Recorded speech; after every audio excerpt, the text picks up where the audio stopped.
with it. And number one thing I'm going to give to someone who's been a bit of an unsung hero over the last few weeks is Aguirre's performances. I felt that the game that Guidetti scored a hat trick is the only time I've ever thought that I wouldn't give the guy who scored a hat trick man of the match, because I thought Aguirre was brilliant. I thought he was absolutely superb in that game. So yeah, Well, loving his his. goal was Yeah, he scored a goal as well. I was great. really happy for him to score a goal. So Are great you stuff. sure you want that to be your top one? Uh, Actually, I'd probably give it to Guidetti's performance. Actually, probably the top one would be just the team being overall better. Are you sure? You sure you want that to be your top one? I don't know. We've got something big to talk about, eh? I know what your top one is. Yeah, it's Deep Griffiths' down hair. inside, it's no. It was Griffiths' 2 goals. He scored 2 goals this week. He did. He did. He He did. did. He did. He scored 2 goals. You got to see close-ups on Celtic TV of his actual hairline filling in. That was amazing. Yeah, he chased down defenders and the goalkeeper for it as well. So yeah, I like it when strikers do that. His header, his header was awesome. By the way, It was great strange. It was a header. strange one where he played. Guidetti came off today, and Griffiths came on for Guidetti, and he played him through the middle. So I was surprised to see that. I thought that would be Skipovic coming on to play that role, and I thought that Griffiths would come on for like Stokes or whatever, or Castle. But there we go. There we go. Anyway, we've been teasing it all episode. Are we going to talk about it? There's a fucking huge elephant in the room. Is it? Is it? I know what it is. I know what it is. It's the weekend of January 30th and February 1st. You talking about the big thing we're going to do in Philadelphia? We'll talk about that in a minute. Now let's just bite the bullet and start talking about it. We've been trying to Okay. basically before the episode we'd said to each other like we're gonna have to talk about this, but we don't want the whole episode to be built around it. So we wanted to get some because we haven't done a show in a while, so we wanted to talk about all that other stuff. November 1st, 2014, and after what 3 years? Is it 3 years now? When did the Huns go bust? 300 years. I don't know. I don't know. 126 years. We never played them, so I don't know. We tend not to talk about Sevco in this show as much as we try not to anyway, but Celtic have drawn Sevco in the cup. Just like I predicted in episode 2 of this podcast. Funny that. And wait now, we've drawn them exactly at the point where the SFA get all the gate money. Semi-finals. You surprised about that? Oof. I think the cup draw could have been maybe rigged. Oh.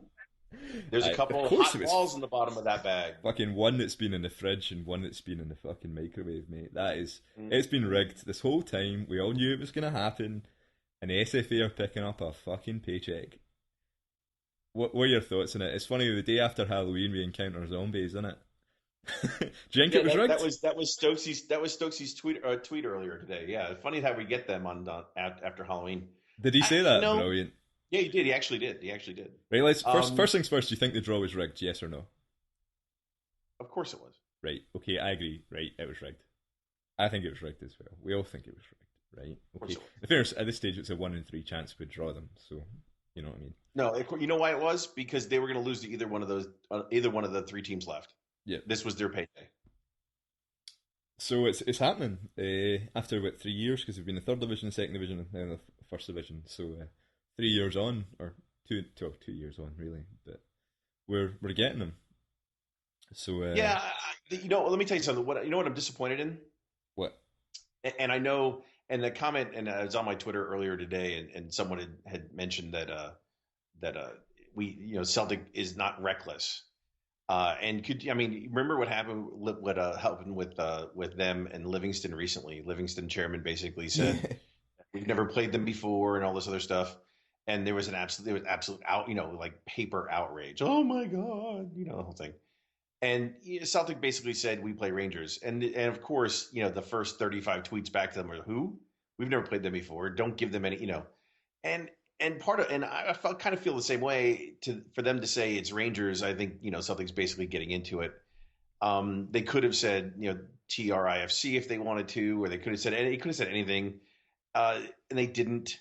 And I think that's going to feed into the whole big thing about Lawwell wanted them back, and but I don't know if Lawwell reaches all the way down to a certain tweet, but I don't know. It just I play them fine. They're gonna get. I think Celtic basically pounds them.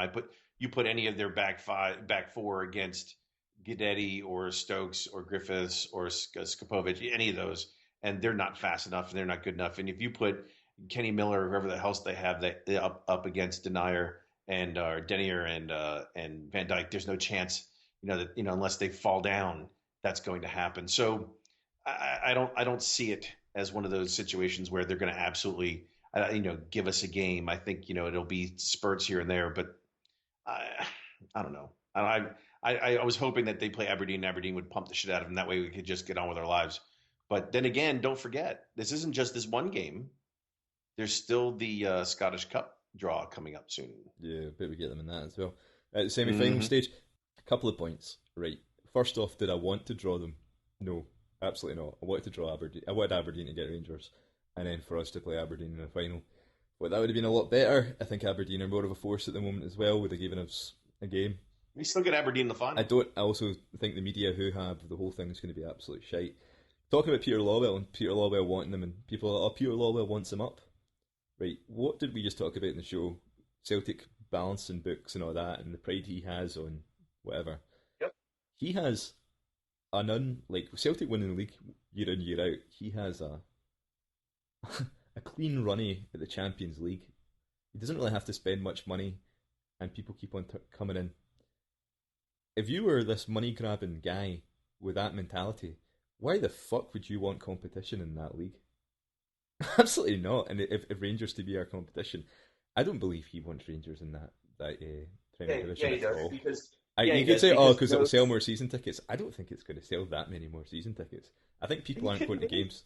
Nah, I don't think they will. I don't think this Well, concept that all right, let me ask you this question: do you think that there would be a full stadium Celtic Aberdeen in the semifinal versus no. Celtic Rangers? I think there's going to be when Rangers get or when Sevco get to the Premier League, I think there'll be a full house at Celtic Park for the Celtic Rangers or Celtic Sevco games at Celtic Park. I don't think it's going to sell that many more season tickets. So I don't think Pierre Law gives a flying fuck about Rangers being in the Premier League, to be honest with you. In fact, I think he could live without it, the stress of having to deal with that mob. You know what I mean? I think he'd rather just milk the fans for all the money, coming in the gate, balance the books, get us into Champions League, and get a payday. Nah, I think that's what he wants. no. I But think the anyway, whole thing, the joke. No, I think the joke about Mike Ashley and people oh, he's pumped hundreds of millions of dollars into Castle. Let's go ahead and have him over at Rangers or whatever the fuck they're called. He's only put that money in because he's taken money from the TV contract. He's not going to walk in and put 100 million yeah. into Rangers. He's hardly turned Yeah, Newcastle into a team, has he? no, he hasn't. He's seeing him as a marketing tool. All he knows is he owns Sports Direct, right? Sports Yes. Direct sell merchandise. That's what they sell. Rangers jerseys, no matter what you say, Rangers jerseys, if they're alive, dead, or whatever, Rangers jerseys will always sell because there's a segment of Scottish society who support Rangers and are we are the people and this and that, and they will buy anything with Rangers on it, right? So if he brings out a Rangers jersey next week, Huns will go out and buy it, and he'll make money out of that. It's an opportunity to sell merchandise while he's buying Rangers, right? Oh Anyway, yeah. I've made a point where I don't think Lawwell wants it. I personally don't really care for it as a I didn't want it. However, I think a lot of people are doing the whole thing of right. There's two things at the moment. The media's like, oh, this is Rangers. This is the real Rangers. This is the Rangers that we all know and hate or know and love in their in their opinion. And then there's the Celtic fans who are on the other side saying they're not really Rangers. I've got absolutely no concern of this whatsoever. I'm not interested whatsoever. I'm kind of in the middle where they're not Rangers. They are not categorically not the Rangers that I grew up hating. The David Murray Rangers is dead, right? I accept that. However, all those guys that supported that team now support Sevco, and they still play the same thing. So I want to hammer them, and I have more interest in this game than I have against Aberdeen, against Hibs, against Hearts, against Livingston, against St Johnstone, or any other team in Scotland. This is the game that has more interest for me than any other game. And that's me being honest about it. I'm not saying that the same Rangers, they're not. Because of the support that follows Sevco 5088, I want to beat them more. And that's just being honest. So I'm looking forward to the game. I could live without the media hoo-ha, but I'm looking forward to the game because I think we'll absolutely rip the pish out of them. I think we'll absolutely rip the pish if we go out and play against them right now. So I don't know. I also think that do you think Rangers will go out and spend a ton of money in the transfer window or transfer market? I know. I think there's still a possibility. I mean, I don't think there's a possibility that they go under, but I mean, where are they going to get the money from? I mean, Ashley's drip feeding them just enough to pay their wages. Where's he going to get? I mean, where's that going to happen? No idea, man. No idea. But yeah, No. I don't know. Like, listen, as a Celtic supporter, we've got a League Cup semi-final day out at Hampden. I'm looking forward to that. We're playing the Zombies. We knew we were going to play them sooner or later. We might as well just get it out, over and done with, and give them a right good fucking kicking in this semi-final, and that'll do us. And we'll get to Hampden and get our hands on that League Cup. Also, we're going to be in Philadelphia for it, which is going to be a fucking riot. Yes, and hopefully the game will end 3-3. No, hopefully it'll end fucking 10-0 to Celtic. Oh no, 3-3. Three for Forgetti and three for Spakovic. Hey, yeah. I'll take that. I like that one. Or three for Stokes and three for Griffiths. That way for between you and me, that way we're just happy about it. Alright, so for those of you who don't know, there's a big East Coast Celtic supporters meet up in Philadelphia that started the first annual one last year that happened in Philadelphia at the end of January after me and Deco decided we wanted to go on a road trip. We wanted to go on a road trip to like New York or Philadelphia or something like that. We sent an email out to a bunch of the lads. And the guys down at Philly, John Joe at the Ploughing Stars and Seamus really took the bull by the horns and put on an absolutely amazing shindig for us down in Philly. So it looks like it's becoming an annual thing. And we picked this date to have a big meet-up for a Celtic game. And it just so happens that we've went and pulled the Huns out the cup. So it was going to be an absolute massive piss-up anyway, but now we've got the Huns in the cup. Come on, man, you got to be excited about that, right? Oh no, I'm ready. Let's do it. I'm ready. Listen. Let's do it. But here's the thing. I don't know if I'll be there, but let's have a good time. I know. Why are you not coming? Well, you see, there are times when you wear the pants and times when you don't. Oh, the missus. And I'll email Stacey. I'll email her, let her know. It happens to be Sunday the 1st happens to be her birthday. Oh, you're gubbed, mate. You're not coming. You're gonna have to figure some shit out for that, man. Yeah, like maybe like a temporary divorce or something. Because listen, this is the comment I got from her today. I was like, "We got the Huns in the cup," and she looks at me and she goes, "I just went to Glasgow." And then she turned around and walked away. And I'm like, but she goes, "You get one per year." I said, "Yeah, but this is 2015. She looked at me, she looked over her shoulder and said no, and just kept walking away. I'm like, oh no. So we'll see. I'll you may have to call her and say, please.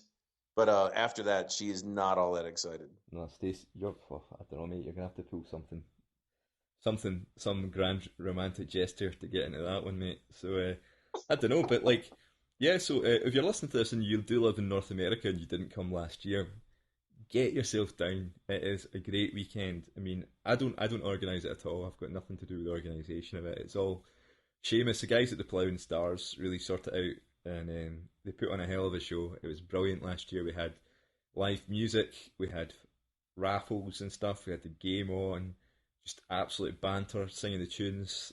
What a weekend, man! I mean, it was we were partying in till what?